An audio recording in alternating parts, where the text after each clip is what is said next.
Hi hello friends, అందరికీ నమస్కారం అండి. ఆంధ్రప్రదేశ్ రాష్ట్ర ప్రభుత్వ ఉద్యోగులకు సంచలనాలు, ఉద్యోగులందరికీ కూడా మార్గదర్శకాలు రెడీ అవుతున్నాయండి. ఈ వీడియోలో వీటన్నిటి గురించి పూర్తి వివరాలు అయితే తెలుసుకుందాం.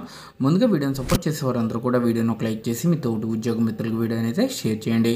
ఛానల్ని ఫస్ట్ టైం కనుక విజిట్ చేసినట్లయితే తప్పనిసరిగా సబ్స్క్రైబ్ చేసుకుని పక్కన ఉండే బెల్ సింబల్ని యాక్టివేట్ చేసుకోండి. ఆంధ్రప్రదేశ్ గవర్నమెంట్కి సంబంధించి రాష్ట్ర వ్యాప్తంగా ఉద్యోగులందరికీ కూడా వివిధ శాఖల్లో భారీగా బదిలీలు, మార్గదర్శకాలపై రెడీ.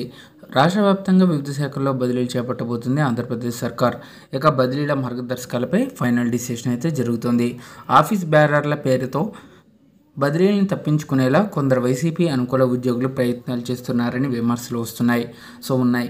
ఆఫీస్ బేరర్లకు 9 ఏళ్ల పాటు బదిలీల నుంచి వెసులుబాటు కల్పించే జీవోను అడ్డం పెట్టుకుంటున్నారట పలువురు ఉద్యోగులు. అయితే ఉద్యోగ సంఘాలు ఇచ్చే ఆఫీస్ బేరర్ల పేర్లతో ఇచ్చే లెటర్లను ఏ విధంగా కట్టడి చేయాలనే అంశంపై తర్జన జరుగుతుంది. ఆఫీస్ బేరర్ల లెటర్ల కోసం ఇప్పటికీ వివిధ ఉద్యోగ సంఘాలను ఆశ్రయిస్తున్నారు పలువురు వైసీపీ అనుకూల ఉద్యోగులు. 5 ఏళ్ల నుంచి ఒకే చోట పాతుకుపోయి ఇప్పుడు ఆఫీస్ బేరర్ల లెటర్ల కోసం ఉద్యోగ సంఘాల కార్యాలయాల చుట్టూ చక్కర్లైతే కొడుతున్నారు. అయితే సాధారణ ఉద్యోగుల బదిలీలకు ఇబ్బంది కలిగించేలా ఆఫీస్ బేరర్ల లెటర్లు మారతాయనే ఆందోళన వ్యక్తమవుతుంది. రాష్ట్ర వ్యాప్తంగా 100కు పైగా గుర్తింపు పొందిన ఉద్యోగ సంఘాలు ఉన్నాయి. ఆఫీస్ బేరర్ల లెటర్ల ద్వారా వేల సంఖ్యలో ఉద్యోగులు బదిలీ తప్పించుకునే అవకాశమూ లేకపోలేదు.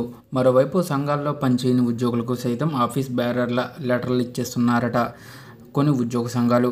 ఆఫీస్ బేరర్లమంటూ ఉద్యోగులు ఇచ్చే లెటర్లను స్క్రూటినీ చేసే వ్యవస్థ లేకపోవడంతో ఇబ్బందులు వస్తున్నాయంటున్నారు.